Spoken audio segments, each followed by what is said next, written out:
इंद्रियों की कोई इच्छा नहीं होती कभी भी। जीभ की इच्छा नहीं होती कि मुझे ये खाना है, हाथों की इच्छा नहीं होती कि मुझे ये स्पर्श करना है, पैरों की इच्छा नहीं होती कि मुझे यहां जाना है, नेत्रों की इच्छा नहीं होती कि मुझे ये देखना है।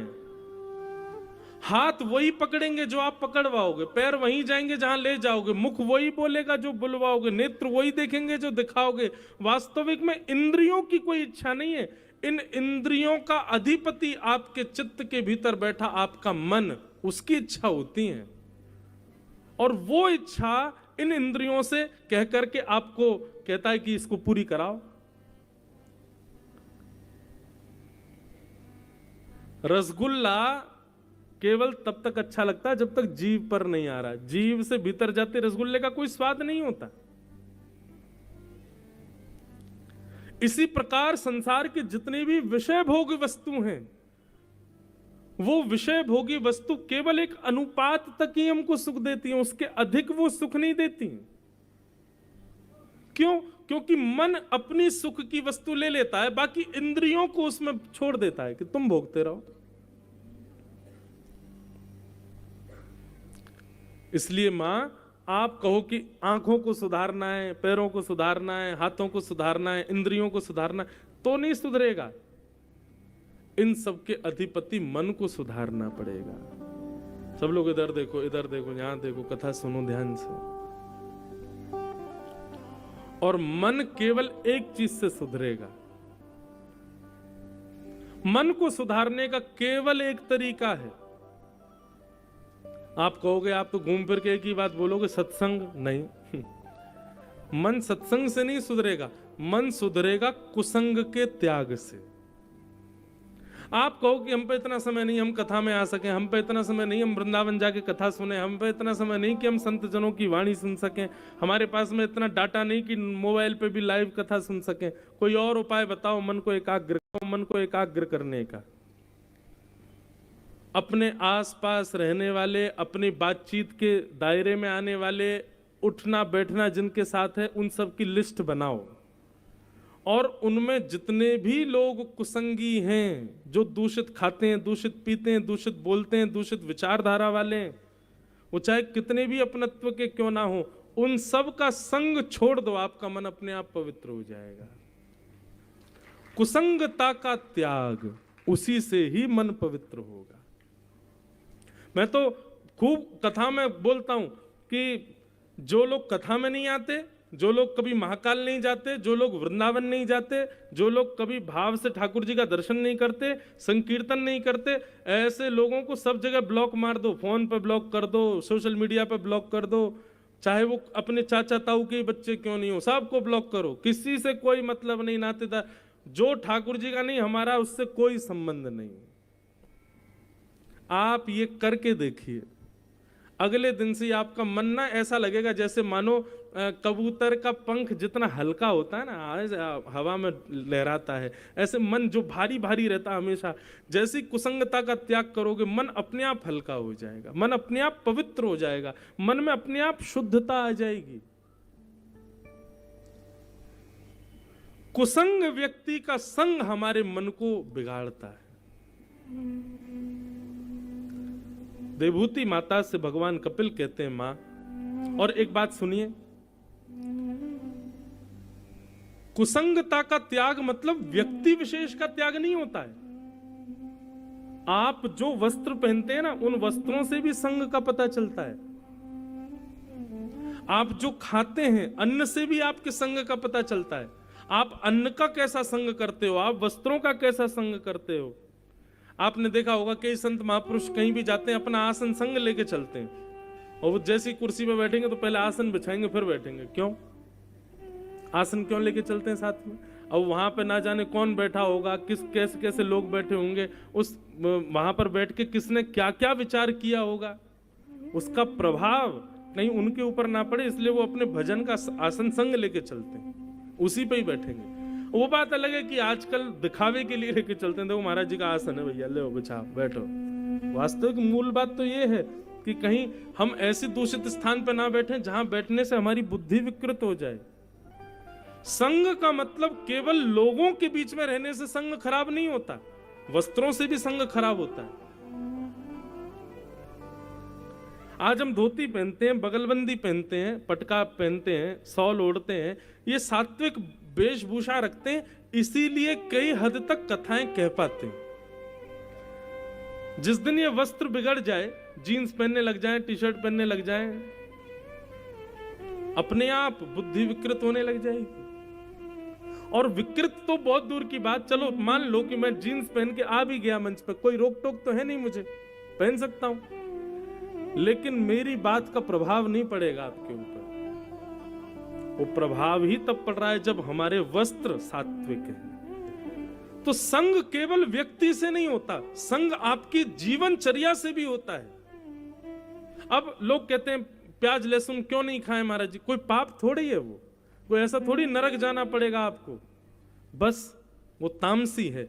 अभी 7 दिन यहाँ कथा चल रही है, तो अब आप सब लोगों का तो पता नहीं आप लोग घर जा क्या पाते हैं, लेकिन यहाँ जितने भी हमारे आयोजक परिवार, किरार परिवार, ये लोग बढ़िया शुद्ध भोजन कर रहे हैं, सात्विक भोजन कर रहे हैं, कोई प्याज लहसुन का प्रयोग नहीं कर रहे, शुद्ध सात्विक भोजन कर रहे हैं। इसका प्रभाव इनके मन पर यह पड़ रहा है कि ये 3 घंटा बैठ रहे हैं, 24 घंटा कथा चित्त में चल रही है, रात में लाल जी का दर्शन, सुबह लाल जी का दर्शन, 24 घंटे व्यापार आदि की इतनी चिंता नहीं हो रही होगी, 24 घंटा बस ठाकुर जी का स्मरण चल रहा होगा। क्यों? सात्विक आहार है। आहार की शुद्धि, वस्त्र की शुद्धि, आचरण की शुद्धि, संग की शुद्धि, सबसे मन पर बड़ा प्रभाव पड़ता है। आप लोग पहाड़ों पर जाते हैं, नदी किनारे जाते हैं, तो वहां अपने आप मन लगने लग जाता है। क्यों? सात्विक है, वातावरण शुद्ध है। वहां पर तामसी, जितना नगरों में तामसी लोग रहते हैं, इतने तामसी लोग वहां नहीं है, इसलिए आपका मन शांत हो रहा है। पर्यावरण से भी हम लोग कितने घरों में जाते हैं, लोग बाग बुलाते हैं, सत्य बता रहे हैं, घर में पैर रखते ही अनुभव हो जाता है कि घर कैसा है, यहाँ के लोग कैसे हैं, क्या खाते होंगे, क्या पहनते होंगे, क्या पीते होंगे, विवाद चल रहा होगा, भाई भाई लड़ रहे होंगे, सब पता चल जाता है। और ऐसे घर में फिर बैठने का बहुत ज्यादा देर मन नहीं करता, बस होता है बस प्रणाम करें, चलो दंडवत चलो। और कहीं कहीं ऐसे घरों में भी जाते हैं, वहां बैठ करके बस लगता है कि कोई तकिया दे दे यहीं सो जाए, इतना सुख मिल रहा है, चित्त को इतनी शांति मिल रही है, इतना बढ़िया लग रहा है। अब ये सबके साथ होता है कि नहीं? हमारे साथ तो होता है ऐसा। मुझे घर में जाने से, नगरों से भी मुझे वो होती है, नकारात्मक सकारात्मक भाव आने लगते हैं। कई भारत के ऐसे नगर हैं, वहां पहुंचते ही ऐसा लगता है यहाँ कथा कब पूरी हो जाए यहाँ से। और कई नगर ऐसे, वहां ऐसा लगता है कि अरे 8 दिन हो गए पूरे, अरे और 10-15 दिन और कथा चलती रहती, आनंद आता। ये सब संग दोष है, और इन सब की शुद्धि से मन पवित्र होता है मां। लेकिन हम इतना तो नहीं सुधार सकते कि भाई वस्त्र भी सुधार लें, सब कुछ सुधार, कम से कम इतना तो सुधार कर सकते हैं कि ऐसे व्यक्ति का संग त्यागो जो ठाकुर जी से संबंध नहीं रखता, जो ठाकुर जी की कथा से संबंध नहीं रखता। यहां से प्रारंभ करो। और भगवान कपिल कहते हैं ये 5 लक्षण जिसमें हो उसका संग करो। कौन कौन से 5 लक्षण? कि तितिक्षवः कारुणिका सुहृद सर्वदेहिनां अजात शत्रवः शांता साधव साधुभूषणा। बहुत ध्यान से सुनिएगा। सबसे पहला लक्षण बताया तितिक्षु। तितिक्षु का मतलब होता है सहनशील, जो कि आज की डेट में कोई भी नहीं है, कोई सहनशील नहीं है। दूसरा लक्षण कारुणिका, सब पर दया करने वाला। तीसरा लक्षण सुहृदः सर्वदेही नाम, सबका भला चाहने वाला। चौथा लक्षण अजात शत्रु, किसी से शत्रुता ना करने वाला। और 5वां लक्षण शांता, मौन रहने वाला। ये 5 लक्षण जिसमें हो मां उसका संग करो। आपको किसी में नहीं दिखेंगे ये 5 लक्षण, पर हमने कथा करते करते 5 लक्षण एक में देखे। दोबारा सुनिए और विचार करो, ये पांचों लक्षण किस में है? सहनशीलता, दया, सबका भला चाहने वाला, किसी से शत्रुता ना मानने वाला और शांत रहने वाला। ये पांच लक्षण आपने किसी में देखे? पांचों एक में नहीं, पर कथा करते करते हमको एक में ये पांचों लक्षण दिखे, और वो है जगत जननी श्री गौ माता। गैया में ये पांचों लक्षण होते हैं।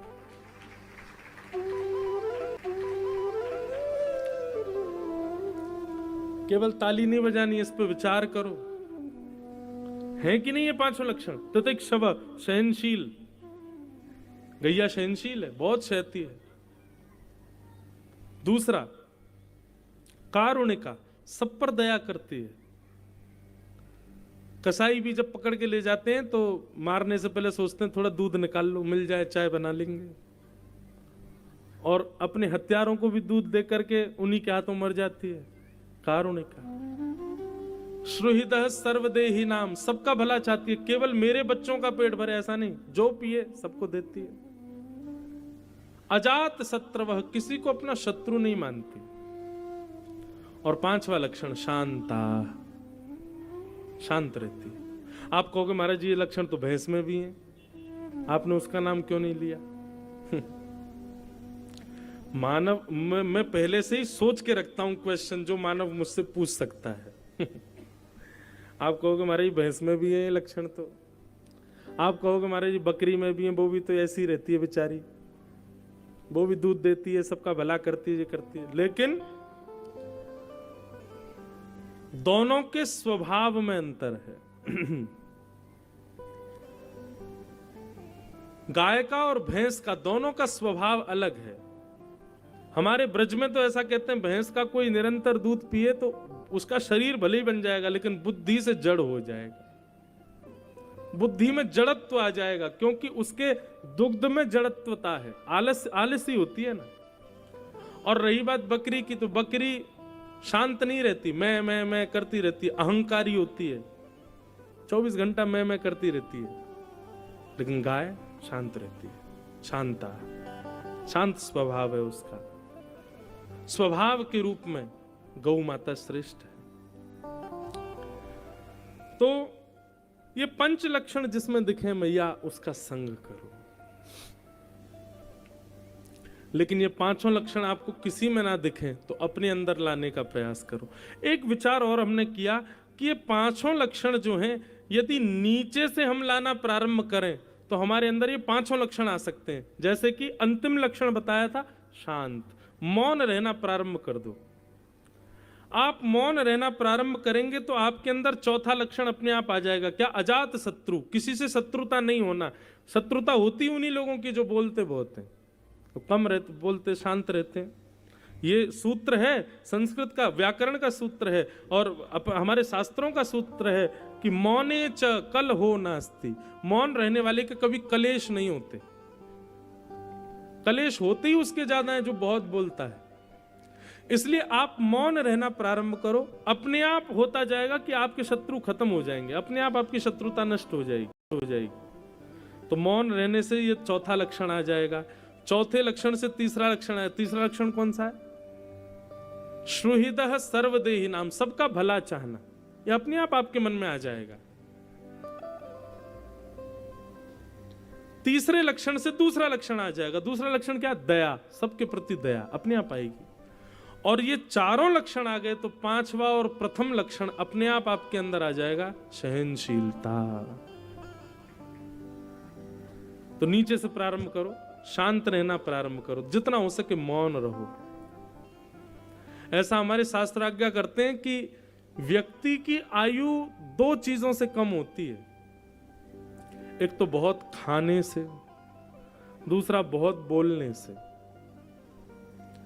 बहुत खाने वाला और बहुत बोलने वाला, इन दोनों की आयु, हम जितना बोलते हैं उतनी आयु कम होती है, जितना खाते हैं उतनी आयु कम होती है। इसलिए भोजन और वाचन, इन दोनों पर थोड़ा वेग लगाओ, लगाम लगाओ, कम करो। आप कहोगे महाराज जी फिर तो आपके बहुत कम साल रह गए होंगे, बोलते ही रहते हो 4 घंटा। आप तो बिल्कुल चुप ही नहीं रहते। अब एक और ट्विस्ट बताएं, एक और बढ़िया बात बताएं। हरि चर्चा करने वाले को भगवत संबंधी वार्ता करने वाले की जितनी देर वो बोलेगा उतनी देर उसका मौन ही माना जाता है। मतलब आप सांसारिक चर्चा कर रहे हो, आप संसार की चर्चा कर, उसका घर कहां बनना है, वो क्या कर रहा है, वो कहां जा रहा है, उसकी पत्नी कैसी, उसके बच्चे कैसे, उसका क्या है, ये क्या, ये सारी बातें तो ये सब बोलने में काउंट किया जाता है। लेकिन जैसे ही आप भगवत संबंधी वार्ता करते हैं तो आप मौन ही माने जाते हो, आप मौन हो। अगर इस नाते से देखा जाए तो हमारी अभी वाणी पूरी हुई ही नहीं है, हम मौन ही हैं अभी तक। ये मौन, अच्छा मौन व्रत करने वाले जो होते हैं, जो मौन व्रत धारण करते हैं 12 वर्ष का, 14 वर्ष का, 20 वर्ष का, उन लोगों को आज्ञा होती है कि वो भगवान नाम बोल सकते हैं, वो ठाकुर जी की कथा चर्चा बोल सकते हैं, इसके अलावा कुछ नहीं बोल सकते। क्यों? क्योंकि भगवत चर्चा मौन ही मानी जाती है।